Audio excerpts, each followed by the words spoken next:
We are a couple of days into the new year. You signed up for booster practice. There's something in you that wants something, that is being called by something.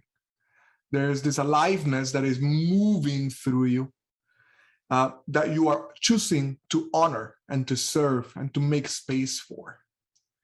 And so I want to take a moment to honor that and to help you remember that, help you become aware of that. That there's something powerful bringing you into the space, something good. And as we talk about these practices, and we keep repeating that they're just a way for us to get on the side of life, to align ourselves with the life force that wants to move through us. They're not a place, they're not a way to escape anything. They're not a way to unbreak something that is broken.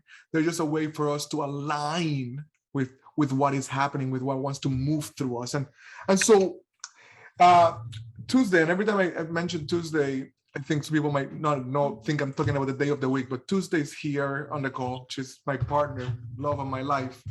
And she got me into this teacher called Martha Beck. And Martha Beck is blowing my mind. She wrote a book called The Way of Integrity. And she's blowing my mind. And the last thing I heard from her, she was making an important distinction. The distinction between dream and fantasy. Between dream and fantasy. And I took some notes because I really wanted to make this distinction. I am celebrating sobriety from pot and alcohol. So I was a pot smoker for decades, just daily. And one of the things that particular addiction did for me is it sent me into fantasy land, right? Like I'm stoned and I have all the ideas and I see all the connections and it is exciting and and all the things, but very little happened from all the mind-blowing possibilities of the daily high. What became real was so much less than that, right? So there's something about fantasy which is a move away from, right? It is an escape from. Oftentimes, it's a way we protected ourselves when we were young, right? Just like, let me get out of here. So it's not that we're not judging it as a bad thing, but we're making a distinction because a dream actually makes you more present. When we share our dream with each other, it connects us. The dream is from inside. The fantasy is often from outside. It's often like fed by advertisement, like the Instagram ads know exactly how to get to your fantasy, right? Like they just like algorithmically pin you and get to your fantasy, right? And so, and then when you're trying to like do this because you want to look a certain way or you want to be seen a certain way, that's fantasy land. That's not kind of the authentic dreamscape from which you're generating yourself, from which you're kind of bringing yourself into being.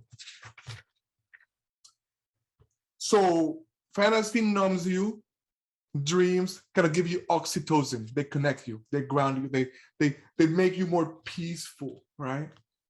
Because they align you with what is true versus kind of get you all revved up, right? And kind of a little bit of manic, which is a big part of the culture. Like you gotta go, right? Like capitalism fueled by coffee. Like that whole vibe is away from what is actually happening.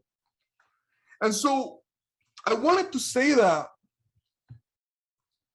because I want to honor your dream. I want to honor your dream. I want to honor your effort to live and breathe yourself into that dream, right? There is some idea of where you want to be 28 days, a little less now. And there's something that makes you different from others in that you said, I'm going to be accountable. I'm going to make a commitment to myself. I'm going to practice my way into this aliveness that wants to manifest itself through me. And so what I want to invite you to do when you go to your small groups is to speak some of this dream into the space, into the shared space. See if you can take a moment, maybe even now before we even send you off, just take a moment and see what it is. What is it that is moving through you, that you are going to serve, that you are serving through practice, that you're turning towards through practice? Notice, find out what that is.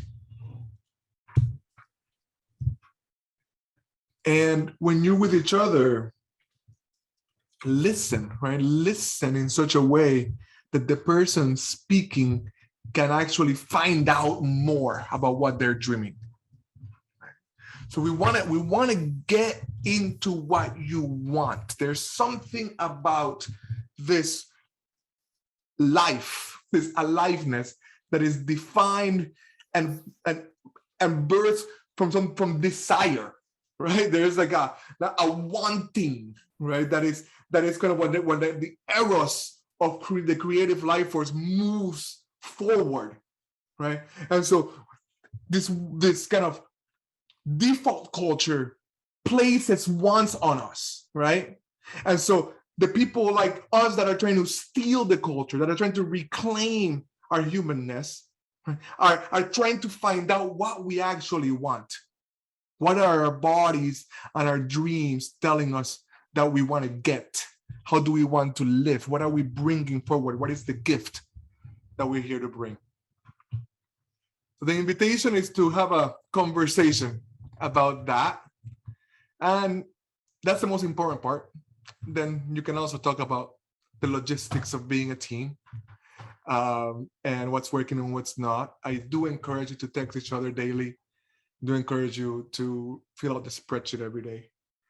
I do encourage you to support each other when you start to see the -1s come in, and to do away with any vestiges of shame.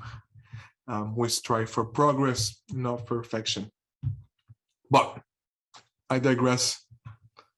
I'm inviting you to share your dream with each other.